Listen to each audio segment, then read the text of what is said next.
नमस्कार बंधुरा welcome to PGN Bangla.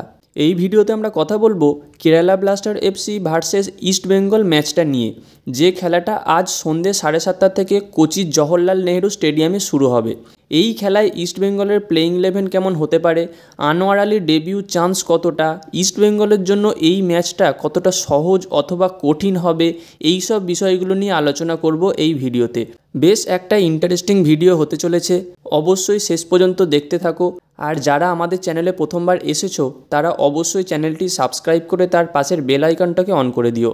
তো প্রথমে খেলার কথা বললে এই ম্যাচটা দুই দলের জন্যই একটা ইম্পর্টেন্ট ম্যাচ হতে চলেছে, কারণ কেরালা আর ইস্ট বেঙ্গল এরা দুজনেই প্রথম ম্যাচগুলো হেরে গেছে, এটা তাদের দ্বিতীয় ম্যাচ হতে চলেছে। এখনও দুই দলের পয়েন্ট কিন্তু 0। তো সেই দিক থেকে দেখতে গেলে এই ম্যাচটা কিন্তু দুই দলের জন্যই ইম্পর্টেন্ট হতে চলেছে।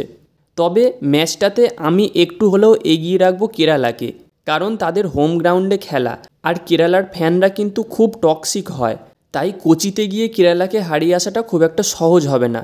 আর এই ইস্ট বেঙ্গল দলটার যা ডিফেন্স, তো সেখানে বেশি ভালো ফল আশা না করাই ভালো। তবে এই ডিফেন্স লাইনে একটা ভালো খবর যে আনোয়ার আলীকে কিন্তু এই ম্যাচে পাবে ইস্ট বেঙ্গল। আর যত যাই হোক, আনোয়ারকে খেলানোর সুযোগ কিন্তু কোনো কোচই মিস করতে চাইবে না, আর সেখানে আশা করছি কার্লোস কোয়াদ্রাতো এই সুযোগটা মিস করবে না। তো এক প্রকার বলা যেতেই পারে লাল হলুদ জার্সি গায়ে আজ আনোয়ার আলীর ডেবিউ হতে চলেছে। তবুও আমি বলবো এই ম্যাচে কেরালা 60-40% এগিয়ে থাকবে। আর এই বিষয়ে তোমাদের কি মতামত অবশ্যই কমেন্টে জানিও।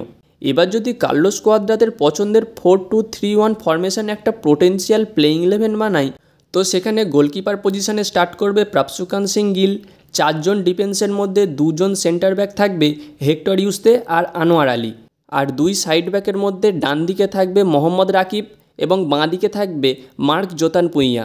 এই মার্ক জোতান পুইয়ার জায়গায় হয়তো লালচুংনুঙ্গা স্টার্ট করতো, কারণ যেহেতু গত ম্যাচে সে রেড কার্ড খেয়েছে, তো এখানে একমাত্র অপশান মার্ক জোতান পুইয়া।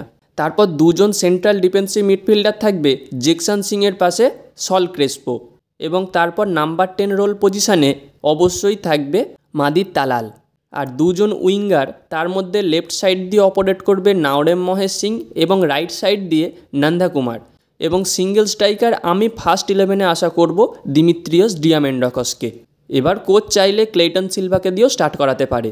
আর লেফট উইংয়ে নাওরেম মহেশের জায়গায় আমি পার্সোনালি আশা করি পিবি বিষ্ণুকে স্টার্ট করানোর, কিন্তু কোচ তো কোনোদিন পিবি বিষ্ণুকে দিয়ে স্টার্ট করায় না, সে নাওরেম মহেশকে দিয়েই হয়তো করাবে। সেই কারণে আমি স্টার্টিং 11-এ নাওরেম মহেশকে রেখেছি।